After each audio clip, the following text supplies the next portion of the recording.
does a girl group drop one of the most savage R&B anthems of the 90s and then completely disappear like they never existed? MoKenStef had the talent, the look, and a chart-topping hit. But behind the scenes, it was nothing but shady deals, shelved albums, and whispers that they were used by some of the biggest names in the game. One member called the industry a battlefield. And when you hear what really happened, you'll understand why. This isn't just a story of a girl group that faded. It's about betrayal, secrets, and a comeback that threatened to expose the entire machine. At first glance, MoKenStef made it. Their debut single, He's Mine, wasn't just a hit. It was a cultural reset. That line, "He might be doing you, but he's thinking about me," had girls quoting it like scripture in the summer of '95. The track hit #1, 7 on the Billboard Hot 100, went gold, and had radio stations spinning it nonstop. It was messy, it was bold, and it was everywhere. But here's the thing, that kind of success, it usually comes with a full rollout. Tours, endorsements, magazine covers, follow-up hits. MoKenStef didn't get any of that. After He's Mine, their second single barely made a dent, and the third one quietly dropped as a promo-only track. No radio push, no video, no buzz. It's like the industry loved the song, but didn't really care about the girls behind it. And that's the first red flag. How does a group go from dominating the charts to being ghosted by their own label? Something wasn't adding up, and fans started asking the same thing. Where did MoKenStef go? Here's what makes this story even wilder. MoKenStef wasn't some label-assembled gimmick. They weren't plucked off the street and styled into pop puppets. These girls built their group from scratch. Monifa, Kenya, and Stephanie came up together in Los Angeles, dancing for hip-hop acts like Big Daddy Kane and AMG, grinding it out on stage and in music videos. They were real, and they were serious about it. So serious that Kenya and Stephanie cut ties with other dancers who weren't putting in the work. They brought in Monifa after holding their own audition. No industry middleman, no A&R handpicking the marketable one. Just raw talent and hustle. But let's be real, being authentic doesn't protect you in the music business. They signed with a local production company that did nothing for them. Then they got locked into a shady management deal that led absolutely nowhere. And while they were trying to make it work, they were still working 9-to-5s and going to college. It wasn't until they happened to drop by a label office, just vibing with some local artists, that they got signed. Total fluke. Not a plan, not a pitch meeting. Just raw vocals that blew people away in the moment. That kind of talent should have had major label execs fighting over them, right? Wrong. They signed with Outburst Records, an indie label under Def Jam, which sounded promising, but let's be honest, Outburst didn't have the power or the machine to protect them. And the moment He's Mine blew up, it became painfully obvious that the group was not going to be the priority. They weren't manufactured, but they got treated like a disposable product anyway. So here's where things get real messy. You'd think having a gold record would buy MoKenStef a little protection, right? Wrong again. After the success of He's Mine, the group basically vanished.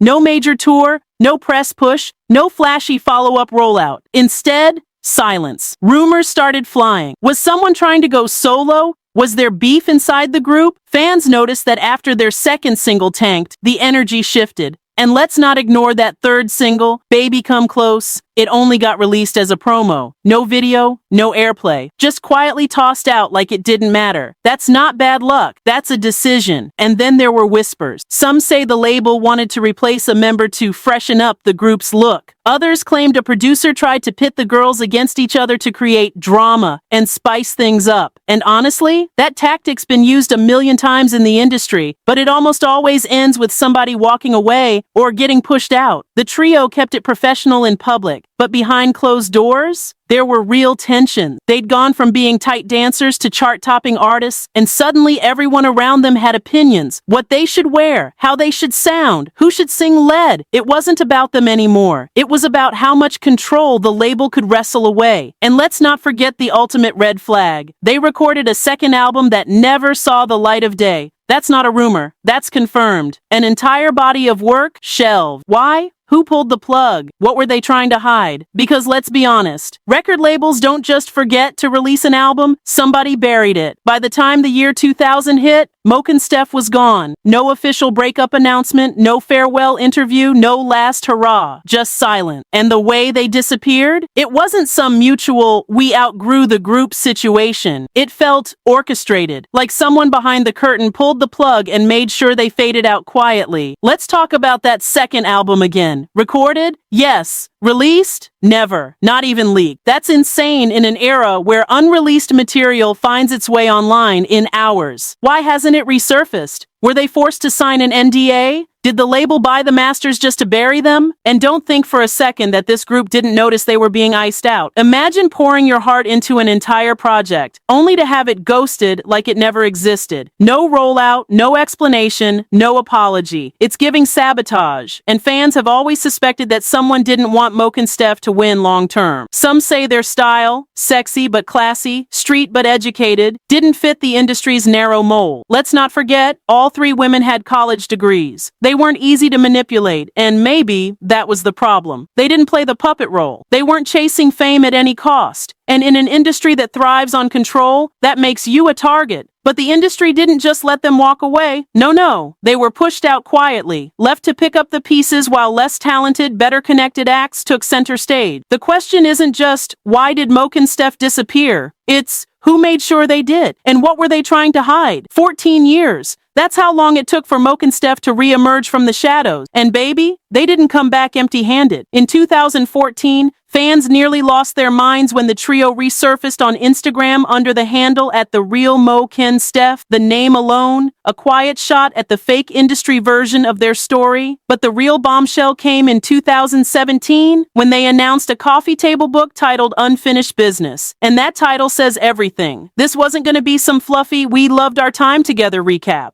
Nah, they promised the good, the bad, and the ugly, including betrayal, manipulation, and the people in the industry who used them and tossed them aside. And the names they teased? Not small potatoes. We're talking Tupac, Big Daddy Kane, LL Cool J, Mary J. Blige. Let that sink in. This isn't just a girl group airing out their label. They were about to name names and pull the curtain back on some of the biggest legends in music. The book was also supposed to break down how they mended their own friendships, because let's be honest, even if the label played a role in their downfall, something happened internally too. The tension, the silence, that wasn't just business. It was personal. And apparently, it took years to fix. Oh, and just when fans thought it couldn't get juicier, they dropped a studio pic in January 2017. MoKenStef, back in the booth, no caption, no context, just vibes. That one photo sent fans spiraling. Was there a reunion project? A new album? A single? But as of now, still no book, no music, no explanation, just silence. Again, almost like someone doesn't want the full story getting out. After the group faded out, and the buzz of their comeback quieted again, MoKenStef kind of disappeared into regular life. No reality shows, no messy interviews, no tabloid drama, just gone. Which in today's oversharing culture is suspicious in itself. Why so quiet? All three women became mothers, and Kenya in particular